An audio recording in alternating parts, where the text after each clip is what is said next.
بسم اللہ الرحمن الرحیم نحمدہ و نصلی علی رسول الکریم انا صلاتی و نسکی و محیای و مماتی للہ رب العالمین۔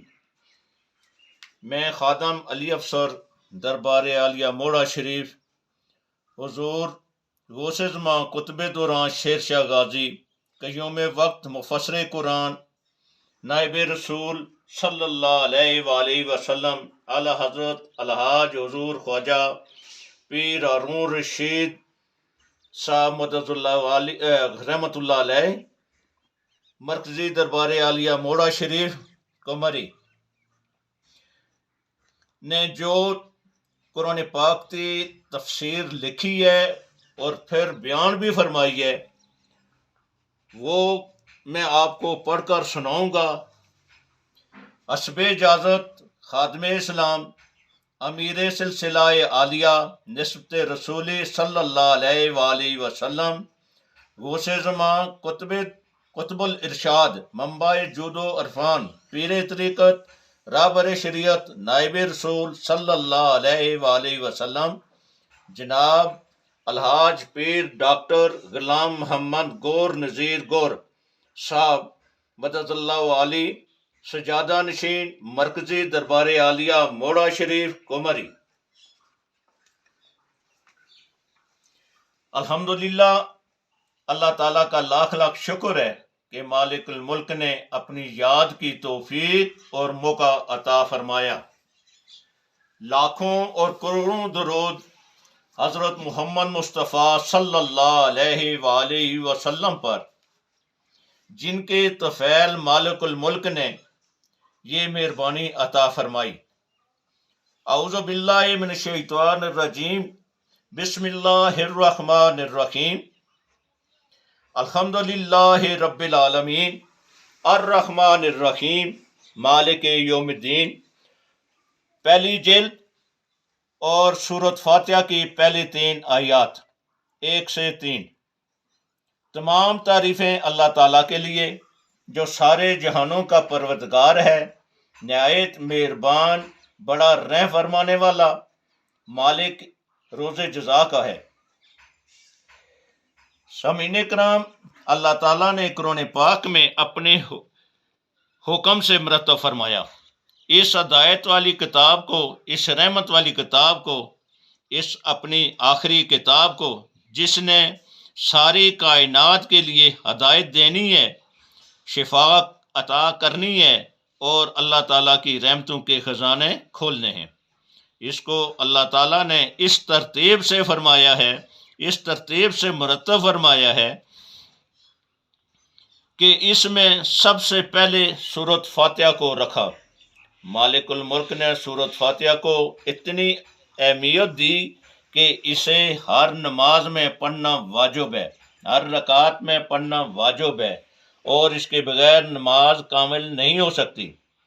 سورۃ فاتحہ میں حکم یہ ہے کہ انسان سب سے پہلے یہ لفظ منہ سے نکالے کہ الحمدللہ، تمام تعریفیں اللہ تعالیٰ کے لیے ہیں۔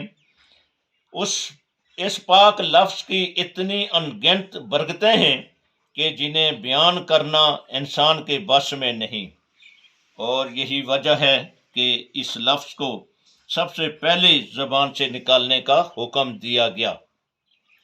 اس کے سب سے پہلی رحمت یہ ہے کہ جب انسان الحمدللہ کہتا ہے تو ساری فضا اللہ تعالیٰ کی رحمت سے بھر جاتی ہے، اور جس جگہ اللہ تعالیٰ کی رحمت آ جائے وہاں کوئی غلط خیال، کوئی غلط عمل، کوئی غلاظت نہیں رہتی، وہ سب اللہ تعالیٰ کی رحمت اور مہربانی سے دھل جاتی ہے۔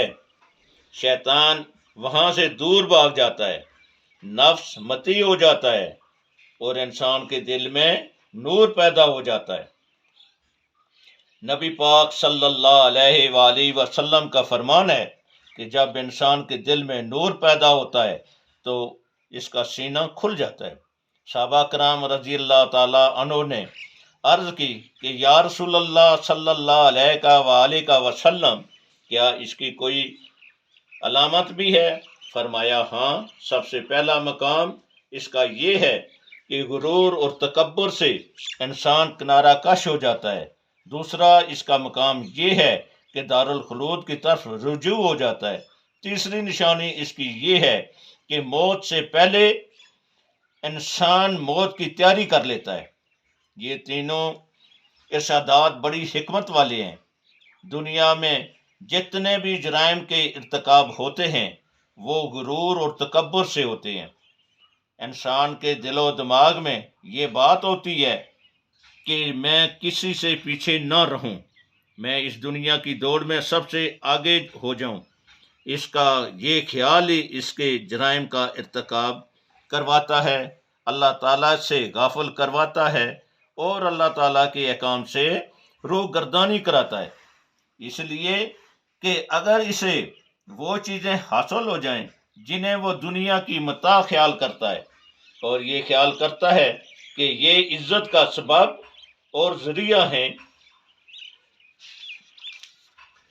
تو پھر اس کے دل میں یہ خیال پیدا ہو جاتا ہے کہ میں بہت بڑی طاقت ہوں، میرے مقابلے میں اور کوئی نہیں۔ یہی خیال تھا جس نے فرعون کو گمراہ کیا، نمرود کو گمراہ کیا، شداد کو گمراہ کیا اور ان کی تباہی کا سبب بنا۔ یہی خیال شیطان عزازیل کے دل میں پیدا ہوا جس نے اسے مردود بارگاہ کیا اور جنت سے نکلوا دیا۔ اگر یہ چیزیں حاصل نہ ہوں تو ان چیزوں کو جو تکبر اور غرور کی بنا ہیں حاصل کرنے کے لیے انسان دن رات تگ و دو میں رہتا ہے۔ اس کے لیے اپنی جان، اپنا مال، اپنی ہر کوشش صرف کرتا ہے کہ وہ وقت جو اللہ تعالیٰ کی یاد کے لیے مخصوص ہے وہ بھی دنیا کے راستے میں صرف کر دیتا ہے، اس خیال سے کہ مجھے وہ چیزیں حاصل ہو جائیں جن پر انسان فخر کر سکتا ہے۔ لیکن نبی پاک صلی اللہ علیہ وآلہ وسلم کے ارشاد کے مطابق جس وقت انسان کے دل میں نور پیدا ہو جاتا ہے اور اس کا سینہ حقیقت کی طرف کھل جاتا ہے اور نور سے اس کا دل منور ہو جاتا ہے تو اسے تکبر کی ذلت و خواری کا علم ہو جاتا ہے۔ اس کے سامنے وہ ساری اشیاء جو تکبر اور غرور کا سبب اور ذریعہ ہیں وہ ہیچ ہو جاتی ہے، ان کی قیمت پرکا کے برابر بھی نہیں رہتی۔ اس لیے وہ ان ساری چیزوں کی تگ و دو فوراً ترک کر دیتا ہے، یہاں تک کہ اسے ان سے نفرت ہو جاتی ہے اور اس کا رجوع اور رخ مالک کی طرف ہو جاتا ہے، اس ٹھکانے کی طرف ہو جاتا ہے جہاں اس نے ہمیشہ ہمیشہ کے لیے رہنا ہے۔ اسے یہ یقین ہو جاتا ہے کہ ایک وقت ایسا آنے والا ہے کہ میں نے یہاں سے چلے جانا ہے اور زندگی مختصر ہے، اس زندگی میں جو کچھ بھی میں حاصل کر لوں گا اس سے کچھ حاصل نہیں ہو سکتا، یہ دنیا فنا پذیر ہے، یہ یہاں ہی رہے گی۔ اس کی وجہ سے مجھے جو دولت حاصل ہوگی وہ یہ ہوگی کہ مجھے اصل مقام پر رسوا اور ذلیل ہونا پڑے گا۔ اس لیے اس عارضی دولت کو چھوڑ کر کیوں نہ میں اس طرف کوشش کروں جہاں میں نے ہمیشہ ہمیشہ کے لیے رہنا ہے، تاکہ میرا وہاں کا ٹھکانہ صحیح ہو، اور جب مالک الملک کے سامنے پیش ہوں تو میں سرخرو اور سرفراز پیش ہوں۔ جب اس کے دل میں یہ خیال پیدا ہو جاتا ہے کہ میں نے یہاں سے جانا ہے اور جانے کے وقت کو ہی موت کہا جاتا ہے اور اس موت نے ضرور آنا ہے، تو پھر وہ موت کی تیاری شروع کر دیتا ہے۔ وہ تیاری یہ ہوتی ہے کہ دنیا کو چھوڑ کر اسے اللہ تعالیٰ سے محبت اور اس ٹھکانے سے محبت کرنی پڑتی ہے جہاں اس نے جانا ہے۔ یہی وجہ ہے کہ نبی پاک صلی اللہ تعالی علیہ وآلہ وسلم نے ارشاد فرمایا ہے، موتو قبل ان تموتو، مرنے سے پہلے مر جاؤ۔ مرنے سے پہلے مر جانے کا یہ مطلب نہیں کہ خودکشی کر لو، بلکہ یہ مطلب ہے کہ مرنے کے بعد جہاں تم نے جانا ہے تم پہلے وہاں خیالاً منتقل ہو جاؤ تاکہ تم دنیا میں وہی کام کرو جس کی وجہ سے تمہیں اس جہان میں شرمندگی اور رسوائی نہ ہو۔ الحمدللہ کہ یہ برکتیں ہیں کہ انسان جب اپنی زبان سے یہ الفاظ نکالتا ہے تو اسے یہ یقین ہو جاتا ہے کہ میں جس مالک الملک کا شکر ادا کر رہا ہوں وہ کوئی ہستی ہے، اور وہ کیسی ہستی ہے؟ وحدہ لا شریک ہے۔ میں اس کا شکر کیوں ادا کر رہا ہوں کہ وہ میرا خالق ہے۔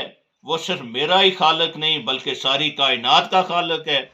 ساری کائنات کا صرف خالق ہی نہیں بلکہ ساری کائنات کا وہ رب ہے، سب کو پالنے والا ہے، ہر ایک ذرے سے وہ واقف ہے، اور ہر ایک چیز کے لیے وہ اسباب اور ذرائع پیدا کرنے والا ہے۔ کائنات کا ایک ایک ذرہ اس کے حکم سے اپنے کام میں لگا ہوا ہے، اپنی خدمات انجام دے رہا ہے، اور وہ ساری خدمات انسان کے لیے ہیں۔ جب یہ خیال پیدا ہوتا ہے تو اس کے دل میں خوف پیدا ہوتا ہے کہ وہ مالک الملک جس کی اتنی عطا ہے، جس کی اتنی رحمتیں ہیں، جس کی اتنی نعمتیں ہیں، وہ مجھ سے یہ سب کچھ چھین بھی سکتا ہے، وہ مجھے عذاب میں مبتلا بھی کر سکتا ہے۔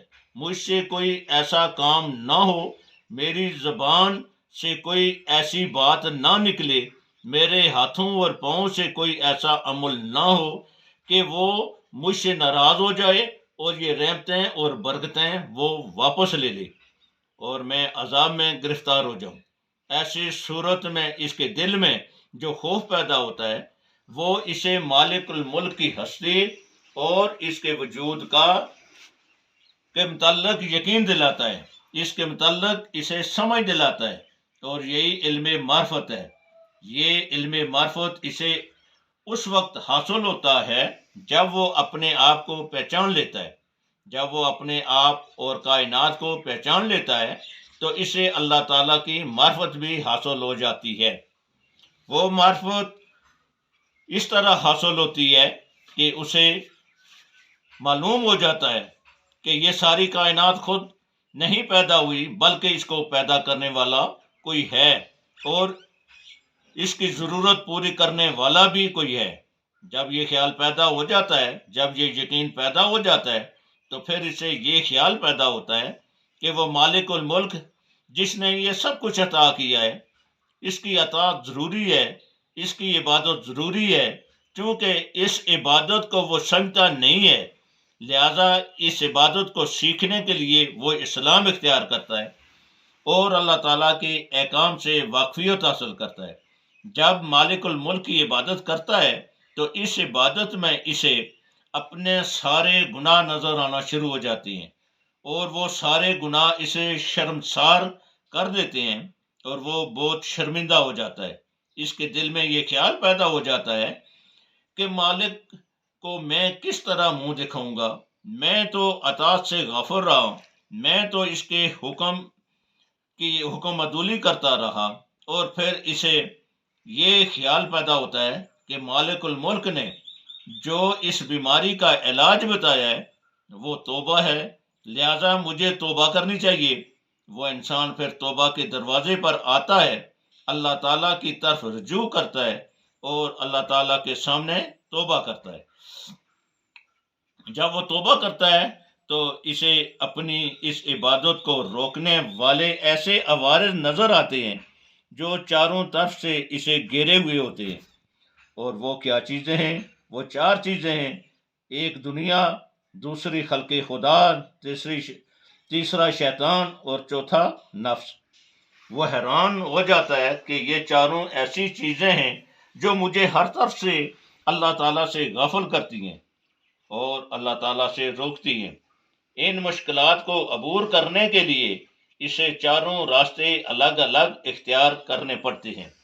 سب سے پہلے اسے دنیا سے کنارہ کشی اختیار کرنی پڑتی ہے، پھر مخلوق خدا سے علیحدگی اختیار کرنی پڑتی ہے، پھر شیطان اور نفس سے جنگ کرنی پڑتی ہے۔ اب ان باتوں کو سمجھنا بھی ضروری ہے۔ دنیا سے علیحدگی کا یہ مطلب نہیں کہ انسان ہر چیز کو چھوڑ کر، اپنے کپڑے اتار کر کھانا پینا بند کر کے کسی ایک کوٹھری میں بند ہو کر مر جائے اور خودکشی کر لے. نہیں، یہ بات نہیں. دنیا سے علیحدگی کا مطلب یہ ہے کہ دنیا سے محبت چھوڑ کر دنیا دینے والے اور دنیا کے خالق کے ساتھ اپنی محبت وابستہ کرے. مولانا جلال الدین رومی رحمۃ اللہ علیہ نے مثنوی شریف میں فرمایا ہے کہ اس دنیا کی مثال پانی کی طرح ہے اور زندگی کی مثال کشتی کی طرح ہے. کشتی کے لیے جتنا بھی پانی ہو اسے تیرانے کے لیے ممد و معاون ہے اور اس کے لیے ضروری اور مفید ہے. لیکن وہ پانی اگر کشتی کے اندر آ جائے تو کشتی کے غرق ہونے کا سبب بن جاتا ہے. یعنی دنیا جتنی بھی ہو یہ زندگی گزارنے کے لیے ضروری ہے، مفید ہے، ممد و معاون ہے. لیکن اگر دنیا کی محبت دل کے اندر آ جائے تو وہ انسان دنیا میں غرق ہو جاتا ہے جو فنا پذیر ہے، بے حقیقت ہے. پھر وہ بھی بے حقیقت ہو کر اس دنیا سے رخصت ہو جاتا ہے. اگر وہ یہ سمجھ لے اور اس پر عمل پیرا ہو جائے کہ میری زندگی اللہ تعالیٰ کی عبادت کے لیے ہے اور یہ ساری دنیا زندگی کے اسباب اور ذرائع ہیں، دنیا میں زندگی گزارنے کے لیے دنیا کی ضرورت ہے، اور جب زندگی ہو دی تو وہ اللہ تعالیٰ کی یاد کے لیے ہو تو اس کی دنیا سے علیحدگی ہو جاتی ہے. عملاً وہ خدا کی طرف متوجہ ہو جاتا ہے، خیالاً بھی خدا کی طرف متوجہ ہو جاتا ہے. اس خیال کے لیے زندگی کی ضرورت ہے، اس زندگی کے لیے اس دنیا کی ضرورت ہوتی ہے اور دنیا سے مکمل طور پر انقطاع ہو جاتا ہے. اس طرح خلق خدا سے علیحدگی کا یہ مطلب نہیں کہ ساری مخلوق سے علیحدہ ہو کر بیٹھے اور کسی سے سلام اور بات کرنا بند کر دے. یہ بات نہیں. اصل میں حقیقت یہ ہے کہ اگر ہزاروں آدمیوں میں بھی انسان بیٹھا ہوا ہو پھر بھی اس کا دل خدا سے ملا ہوا ہو. اس کا اس طرح خیال ہو کہ جس طرح آپ نے عورتوں کو دیکھا ہوگا جب پانی بھرنے کے لیے جاتی ہیں اور پانی بھر کر لاتی ہیں تو ایک ایک عورت کے سر پر 3 گڑھے پانی کے ہوتے ہیں.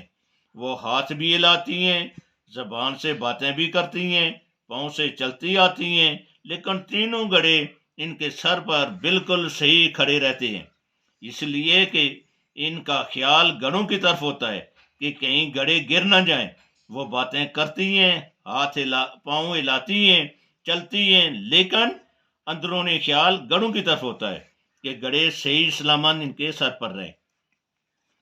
اسی طرح انسان جو اللہ تعالیٰ سے زندگی وابستہ کر لیتا ہے، اللہ تعالیٰ سے محبت کر لیتا ہے، وہ دنیا سے باتیں کرتا ہے، دنیا میں چلتا پھرتا ہے، لیکن اس کا دل خدا سے ملا رہتا ہے اور یہ سلسلہ وہ منقطع نہیں ہونے دیتا. پھر شیطان اور نفس جو اس کے دشمن ہیں وہ اس کے راستے میں، اس خیال میں اس کے ساتھ مقابلہ کرتے ہیں، اس کے ساتھ لڑائی کرتے ہیں، ان کے ساتھ اسے جہاد کرنا پڑتا ہے اور یہ جہاد اکبر ہے.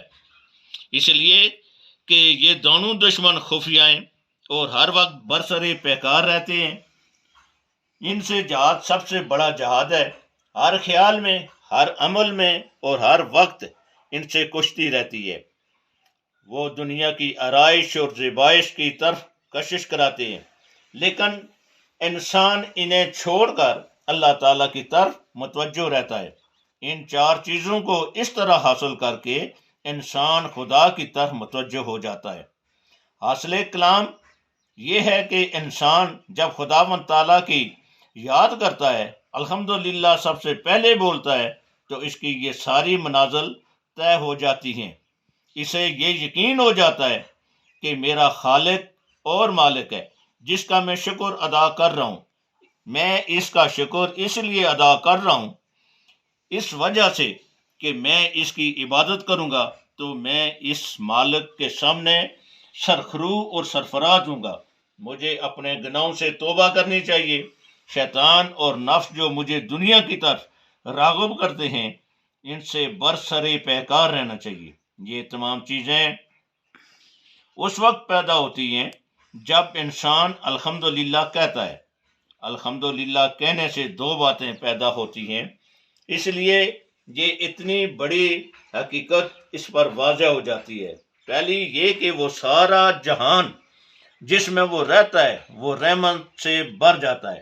دوسری یہ کہ اس کا سینہ جو شیطان اور نفس کی وجہ سے سیاہ ہوتا ہے، گرد آلود ہوتا ہے، زنگ آلود ہوتا ہے، وہ صاف ہو جاتا ہے، اور یہ ساری حقیقتیں اس پر منکشف ہو جاتی ہیں۔ وہ اللہ تعالیٰ کا صحیح بندہ بن جاتا ہے۔ اللہ تعالیٰ کی رحمتیں اور کرم نوازیاں اسے ہر ایک ذرے میں دکھائی دیتی ہیں۔ اس کی اپنی زندگی کیا، کائنات کی زندگی کیا، آفاقی زندگی کیا، نفسی زندگی کیا، ہر چیز میں اسے یہ معلوم ہوتا ہے کہ مالک الملک موجود ہے، مالک الملک کی کرم نوازیاں ہیں، اور اس کی رحمت عامہ کے کرشمے ہر جگہ جلوہ افروز ہیں۔ کوہ ایک ادنا مخلوق ہے، آپ دیکھیں کہ کس طرح اس پر اللہ تعالیٰ کی مہربانیاں اور کرم نوازیاں ہیں۔ جب کوئی انڈا دیتی ہے تو اس انڈے سے بچہ نکلتا ہے تو وہ لال سرخ ہوتا ہے۔ کوہ یہ سمجھ کر کہ یہ آگ ہے اسے چھوڑ کر بھاگ جاتا ہے، اور وہ اسی طرح بے سر و سامان پڑا رہتا ہے، لیکن چھوٹے چھوٹے مچھر اسے شمع سمجھ کر پروانہ وار اس کے اوپر گرتے ہیں، اس کے منہ کے اندر داخل ہوتے ہیں، اس طرح اس کی خوراک بنتے جاتے ہیں، اور وہ زندہ رہتا ہے۔ جب وہ بڑا ہوتا ہے، اس کے پر پیدا ہوتے ہیں، تو پھر اس کی ماں آ جاتی ہے اور آ کر اسے سنبھالتی ہے۔ اس دنیا کی ہر ایک چیز میں اگر آپ دیکھیں تو آپ کو معلوم ہوگا کہ اللہ تعالیٰ کا فضل و کرم جاری و ساری ہے اور ہر وقت موجود ہے، لیکن حقیقت کی طرف اس وقت انسان کا رجوع ہوتا ہے، اور یہ سمجھ اس وقت آتی ہے جب انسان کا دل صاف ہو۔ اگر دل صاف نہ ہو تو مالک الملک فرماتا ہے کہ باوجود آنکھوں کے یہ دیکھ نہیں سکتے کیونکہ ان کی آنکھوں کے اوپر پردہ ہے، یہ باوجود دل کے نہیں سمجھ سکتے اس لیے کہ ان کے دل پر مور لگی ہوئی ہے، یہ کان ہونے کے باوجود نہیں سن سکتے کیونکہ ان کے کانوں میں سکہ بھرا ہوا ہے۔ یہ ساری چیزیں اگر موجود بھی ہوں، آنکھیں موجود ہوں، دل موجود ہو، کان موجود ہو، زبان موجود ہو، لیکن پھر بھی انسان حقیقت سے واقف نہیں ہو سکتا۔ حقیقت سے واقف اس وقت ہوتا ہے جب اسے اس رحمت کی کنجی حاصل ہو جائے جو آنکھوں کو کھول دیتی ہے، دل کو کھول دیتی ہے، کانوں کو کھول دیتی ہے، اور اللہ تعالیٰ کی طرف متوجہ کر دیتی ہے۔